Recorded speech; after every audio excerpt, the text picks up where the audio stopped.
வணக்கம். இன்றைக்கி நம்ம பார்க்க போகிறது ரொம்பவே ஹெல்த்தியான ஒரு ஸ்நாக்ஸ் தாங்க.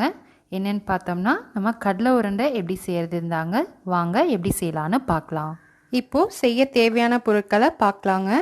ஃபஸ்ட்டு நிலக்கடலை பருப்பு ஒரு 200 கிராம் எடுத்து வச்சுருக்கோம். அடுத்து பொட்டுக்கடலை ஒரு 150 கிராமு, ஒரு உருண்டை வெல்லம் எடுத்து வச்சுருக்கோம். எள்ளு ஒரு 100 கிராம் எடுத்து வச்சுருக்கோங்க. ஏலக்காய் தூள் கொஞ்சோண்டு எடுத்து வச்சுக்கோங்க. அவ்வளோதான் செய்ய தேவையான பொருட்கள். வாங்க எப்படி செய்யலான்னு பார்க்கலாம். முதல்ல எல்லாத்தையும் வறுத்து எடுத்துக்கலாங்க. ஃபஸ்ட்டு நம்ம பொட்டுக்கடலை போட்டு வறுத்து எடுத்துக்கலாம்.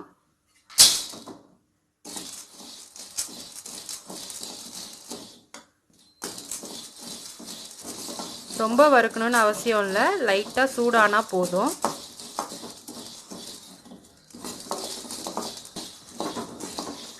அவ்வளோதான், இப்போ வறுத்தாச்சு, நம்ம எடுத்துடலாம். நம்ம கடலைப்பருப்பையும் போட்டு வறுத்து எடுத்துக்கலாம்.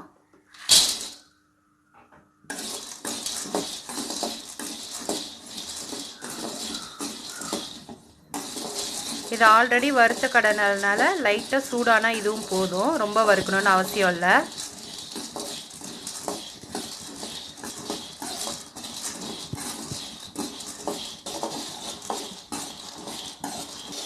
இப்போ வறுத்தாச்சு, நம்ம இதையும் எடுத்துடலாம். இப்போ எல்லையும் போட்டு வறுத்துக்கலாங்க.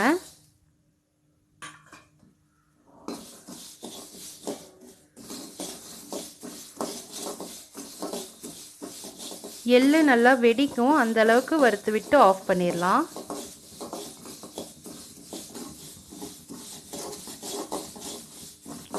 இப்போது அது வெடிக்குது, நம்ம எடுத்துடலாம், ஆஃப் பண்ணிடலாம். இப்போது இது எல்லாத்தையும் நம்ம வறுத்து எடுத்தாச்சு. இது எல்லாத்தையும் நல்லா ஆற விட்டு 1-2 அரைச்சி எடுத்துக்கலாம். ரொம்ப நைஸாக அரைக்கணும்னு அவசியம் இல்லை. இப்போது நம்ம வெல்லத்தை கரைச்சி எடுத்துக்கலாங்க.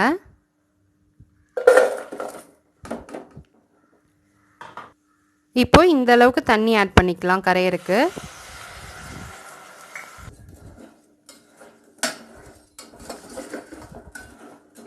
நல்லா எல்லாத்தையும் கரைச்சி விடுங்க.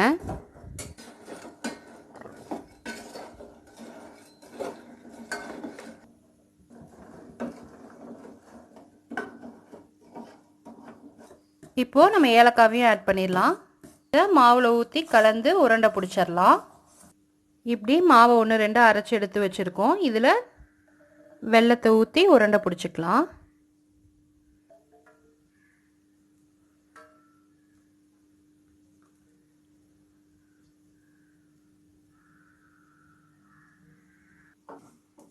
இப்படி நல்லா எல்லாத்தையும் மிக்ஸ் பண்ணி விடுங்க.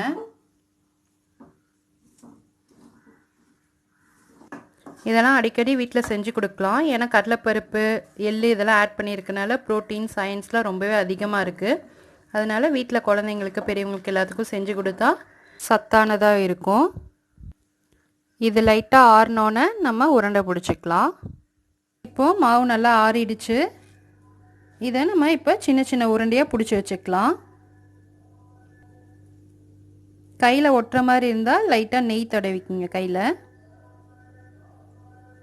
இது குழந்தைங்களுக்கெலாம் ரொம்ப நல்ல சத்தான ஈவினிங் ஸ்நாக்ஸு. அவ்வளோதான், இப்போ ரொம்பவே சத்தான கடலை உருண்டை ரெடி ஆயிடுச்சு. இதை நீங்களும் வீட்டில் செஞ்சு பார்த்துட்டு எப்படி இருக்குன்னு சொல்லுங்கள். மறக்காமல் நம்ம சேனலை சப்ஸ்கிரைப் பண்ணுங்கள்.